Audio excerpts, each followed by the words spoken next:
Picture this: Lagos, Nigeria. The year is 2019. Behind the towering glass walls of the most expensive penthouse in all of West Africa, a man sits alone in complete darkness. This isn't just any man. This is Chief Adigun, Leo Adeyemi, a name that once made politicians bow and made Forbes magazine call him Africa's Golden Lion. But tonight, something is different. Tonight, his hands are shaking as he stares at a single object on his mahogany desk. A gold feather, stained with blood that refuses to dry, no matter how many times he tries to wipe it clean. You see, for 15 years, this man had owned everything: skyscrapers that pierced the clouds, oil wells that pumped liquid gold, a private island where presidents came to beg for favors. The newspapers called him Lagos's greatest philanthropist. Children in orphanages sang his name. But what those children didn't know, what nobody knew, was the price he had paid for all of it. Because behind those marble gates and golden statues, Chief Adigun had been keeping a secret so dark, so unthinkable, that when it finally came to light, it would shake an entire nation to its core. The first clue was that blood-stained feather left on a doorstep that wasn't supposed to exist. By the time you understand what that feather means, you'll know exactly how a man can trade his humanity for unimaginable wealth, and what happens when that debt finally comes due. This is the story of how Lagos's most beloved philanthropist became its most feared predator, and I promise you, by the end of the story, you'll never look at wealth and power the same way again. Let me take you back to where it all began. Lagos Lagoon, 1995. 9-year-old Adigun sits in a weathered canoe with his grandmother, learning to fish as the sun melts into the water like liquid copper. His grandmother, Mama Ejida, is the kind of woman whose words carry the weight of generations. "Adigun, my child," she says, her voice like dried leaves rustling in harmattan wind. "Remember what our ancestors taught us. The spirits of the water, the earth, the sky, they see everything, and they remember everything. He who shakes hands with spirits must wash with fire." Young Adigun doesn't understand. Not yet. All he knows is that his stomach growls every night, that his clothes have holes his grandmother can't afford to fix, and that across the lagoon, mansions rise like golden mountains he can never climb. But fate has plans for this boy. Fast forward 8 years. Adigun, now 17, stands in the courtyard of an elite boarding school in England. Around him, boys his age laugh and point, their expensive watches glinting in the afternoon sun. They call him the African charity case. They hide his books. They pour soup over his one good uniform. But here's what those boys don't see. Behind Adigun's humiliated tears, something is awakening. Something cold and calculating and absolutely ruthless. As he watches them drive away in cars worth more than his entire village, he makes a promise to himself that will change everything. "One day," he whispers, "I will own you all." The year 2003. Adigun returns to Lagos, and suddenly, impossibly, everything he touches turns to gold. His company, Adeyemi Holdings, wins every oil contract it bids for. His real estate deals multiply in value overnight. Within 2 years, he's the youngest billionaire in Nigeria's history. Politicians who once ignored him now line up outside his office. The same newspapers that never knew his name put him on their front pages. Charity galas compete for his attendance. He builds hospitals, schools, orphanages. The city loves him. The country loves him. But success, this impossible, this sudden, it has to come from somewhere. And it does. Picture this.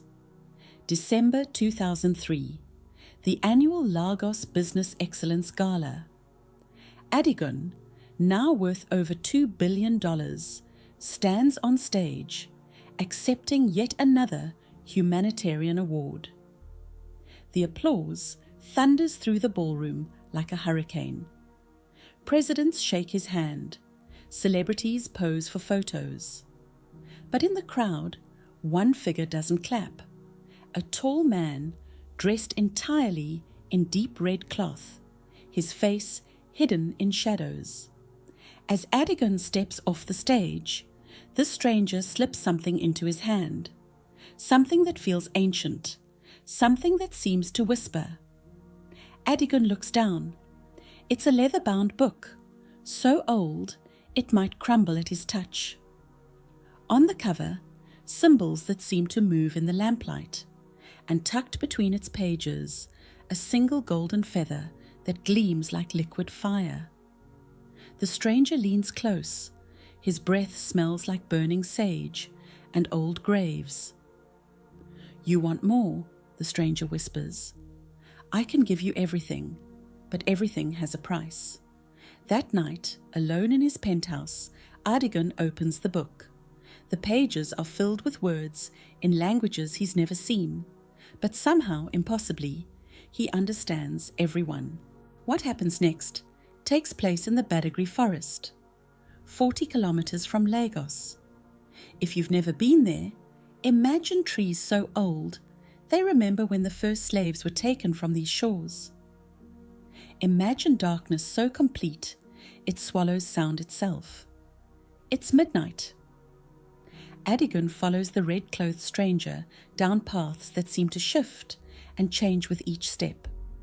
The air grows thick, almost solid.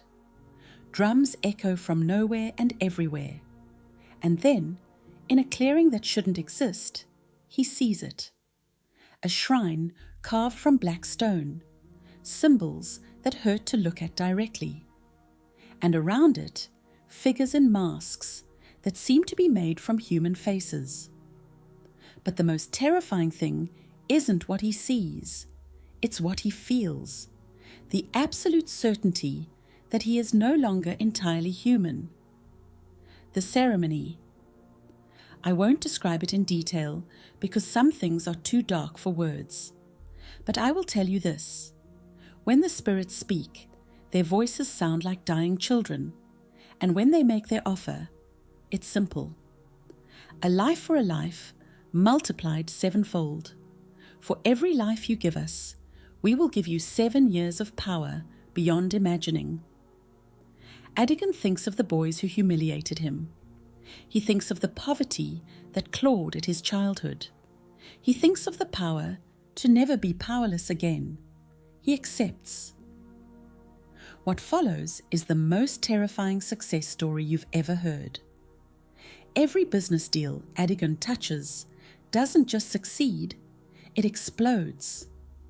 Oil fields that were supposed to be dry produce millions of barrels. Real estate investments multiply by 1,000%. Within a year, he's worth $20 billion. Forbes puts him on their cover with the headline, "The African Miracle." Time magazine calls him the man who rebuilt Lagos. Children are named after him. Universities offer him honorary doctorates. But if you had looked closely, really closely, you might have noticed something else. Construction workers start going missing around his building sites. Always the same pattern. They show up for work. Their friends see them enter the site, but they never come home. Their families file reports. Police investigate. But somehow, the paperwork always gets lost. The investigations always hit dead ends. And if you had examined those missing workers' belongings, you would have found something chilling. Each one carried a small golden feather trinket, a gift from the Adeyemi Foundation, given to workers as a blessing for protection. The same foundation that was building hope across Lagos was also building something else, something that required a very different kind of foundation. Now let me introduce you to Detective Kemi Okonkwo, 34 years old, Lagos State Criminal Investigation Department. She's the kind of cop who doesn't believe in coincidences, and she's been watching the pattern of disappearances for months. But for Kemi, this isn't just professional, it's personal. 3 months ago, her cousin Tunde, a construction worker, father of 2, the kind of man who sent half his salary home to support his elderly parents, took a job with Adeyemi Holdings. He was excited. The pay was incredible. The benefits were unheard of. Tunde went to work on a Tuesday morning, texting Kemi about how grateful he was for the opportunity. He never came home. Kemi has been investigating his disappearance ever since, following a trail that leads deeper and deeper into Lagos's shadows. And now, staring at the evidence board in her cramped office, she's starting to see a pattern that terrifies her. 17 missing workers, all men between 25 and 35, all disappeared from Adeyemi construction sites, all carrying those golden feather trinkets, and all disappearing on dates that correspond exactly with Adigun's biggest business victories. Late one night, as Kemi sits surrounded by case files and cold coffee, her phone buzzes. Unknown number. The message makes her blood freeze. Gold bleeds at dawn. Pier 7. Come alone if you want the truth. Pier 7, 5 a.m. Lagos Harbour shrouded in mist that moves like living smoke. Kemi parks her beat-up Toyota between shipping containers, her service weapon heavy against her hip. She's been a cop for 12 years, but she's never felt fear like this. Not fear of danger, but fear of what she might discover. She follows a trail of golden feathers, real ones this time, still wet with something that might be blood, deeper into the maze of warehouses and abandoned docks. The air smells wrong, like copper and incense and something else. Something that reminds her of the mortuary where she identified her first murder victim. And then she sees it. Hidden beneath Pier 7, accessible only at low tide, is a chamber carved directly into the concrete pilings. Ancient symbols cover every surface. Candles burn with flames that cast no shadows. And in the center, an altar made from what looks like black glass. But it's what's on the altar that makes Kemi's hands shake as she takes photographs with her phone. 17 golden feathers, each one stained with a different type of blood, and beneath them, personal items that make her heart stop. Tunde's wedding ring, another man's work boots, a father's photograph of his children. Footsteps echo behind her, heavy, deliberate. Kemi spins around to see a man emerging from the shadows, tall, scarred, moving with the deadly grace of a predator. This is Mamba, Adigun's personal enforcer, the man who makes problems disappear. "You should not have come here," Mamba says, his voice like gravel. In his hand, a machete gleams in the candlelight. Kemi runs. What follows is a chase through the industrial maze of Lagos Harbour that will haunt your dreams. Kemi, smaller and faster, uses every hiding spot and shortcut she knows. Mamba, methodical and relentless, follows like death itself. But Kemi is smart. As she runs, she's tearing pages from something she grabbed from the altar, a leather-bound book that feels warm to the touch. She leaves a trail of evidence, photographs, anything that might survive if she doesn't. She escapes, barely. And when she finally reaches safety, gasping and bleeding from a dozen cuts, she looks at what she's taken from the altar. It's a page from the ancient grimoire, and though she can't read the symbols, the drawings are clear enough. 17 human figures, 17 golden feathers, and dates that match exactly with Adigun's business triumphs. But here's what makes her blood freeze. There's an 18th space on the page, blank, waiting.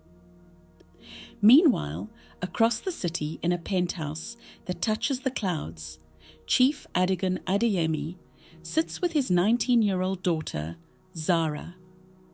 She's everything good he has left in the world. Brilliant, compassionate, studying medicine because she wants to heal people. But lately, Zara has been asking questions. Papa, why do you leave every Tuesday night? Why do you come home before dawn smelling like smoke? Why do the men who work for you look at you like they're afraid? Adigun can't tell her the truth. How could he? How do you tell your daughter that her university tuition was paid for in blood, that her charity work is funded by murder, that the very air she breathes is poisoned by what he's become? Instead, he gives her a gift, a beautiful amulet made from pure gold, shaped like a feather.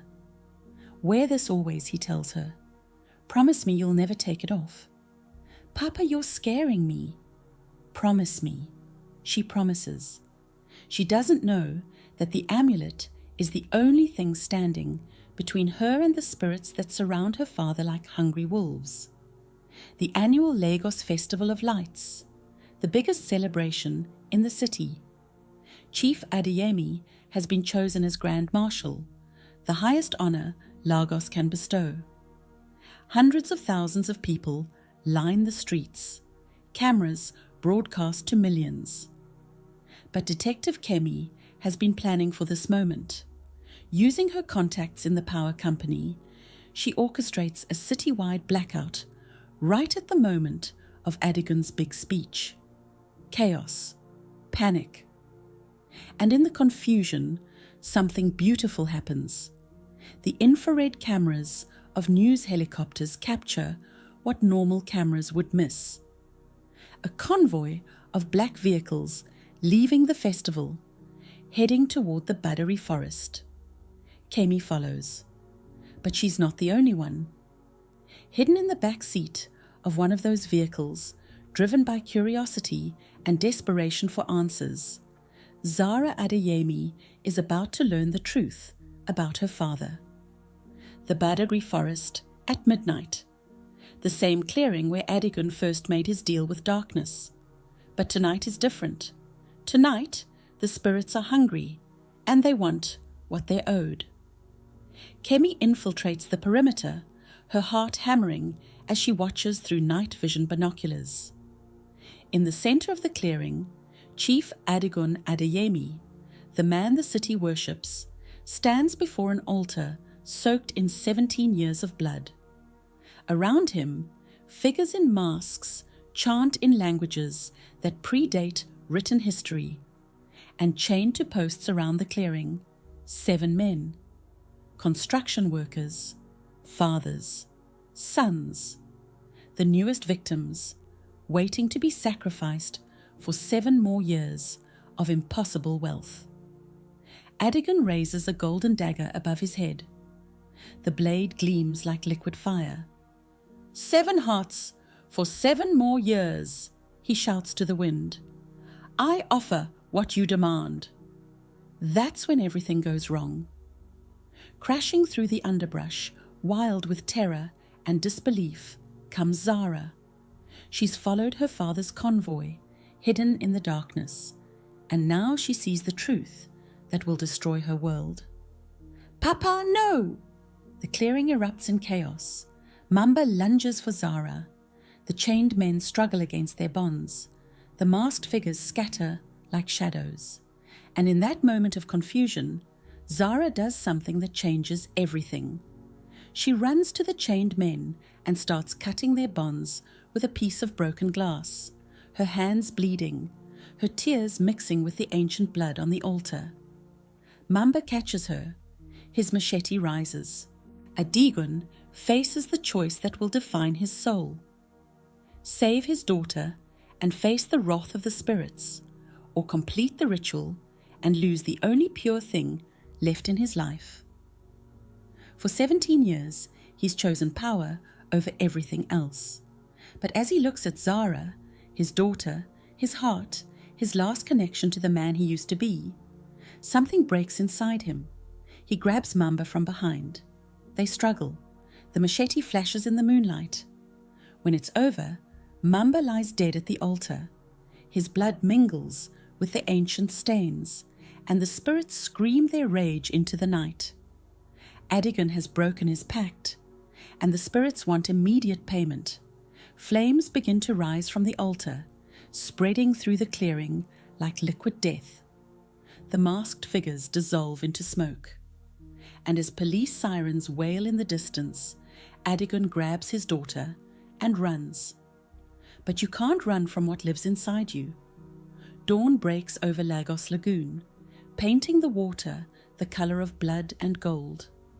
On the bridge where the story began, where a 9-year-old boy once fished with his grandmother, Chief Adigun Adeyemi clings to his daughter as the city wakes up to discover who he really is.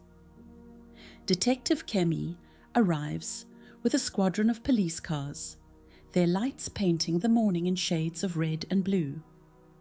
She walks slowly toward the man who destroyed so many lives, her weapon drawn but pointed at the ground. "It's over, Chief," she says. "There's nowhere left to run." Adigun looks at her with eyes that have seen too much. In his hands, the leather grimoire, the source of his power and his damnation. "I feared being powerless again," he whispers. "I feared being that hungry boy they laughed at. But power without soul is just another kind of poverty." Zara sobs against his chest, this brilliant young woman who thought she knew her father. "Papa, how could you?" "I wanted to give you everything. Instead, I gave you nothing worth having." As the sun rises fully, painting the sky in impossible colors, Adigun makes his final choice. He hurls the grimoire into the lagoon, and for a moment, the water itself seems to scream. 17 voices, the voices of every man he sacrificed, rise from the depths and then fade into silence. The arrest is almost gentle. Adigun doesn't resist. He kisses his daughter's forehead and whispers something in her ear that makes her nod through her tears. Later, the media will call it the story of the century. Chief Adeyemi's empire crumbles overnight. His assets are seized. His buildings are sold. His name is stripped from every hospital, school, and orphanage he funded. But here's the ending that will restore your faith. Zara takes what's left of her father's fortune and creates a trust fund for the families of the 17 men he murdered. She dedicates her life to healing the wounds he created. And Detective Kemi, she places a single golden feather on the courthouse steps the day Adigun is sentenced. Not as a trophy, as a reminder. Because some stories end with justice, and sometimes, just sometimes, light can grow from even the darkest soil. Chief Adigun, Leo Adeyemi, sits in a prison cell now, no longer the golden lion of Lagos, but just a man who learned too late that the only wealth that matters can't be stolen, bought, or sacrificed for. Remember the words his grandmother spoke by the lagoon all those years ago. He who shakes hands with spirits must wash with fire. Some fires, once lit, burn forever. But sometimes, just sometimes, they burn away everything except the truth. And the truth is this: real power comes not from what you can take, but from what you choose to give. If this story gripped you, if it made you think, if it reminded you that every choice has a consequence, then share it. Because stories this dark were never meant to stay hidden. And maybe, just maybe, someone needs to hear this warning before it's too late for them too. Hit that subscribe button, because there are more stories like this. Stories of power, corruption, redemption, and justice. Stories that need to be told. The truth is waiting.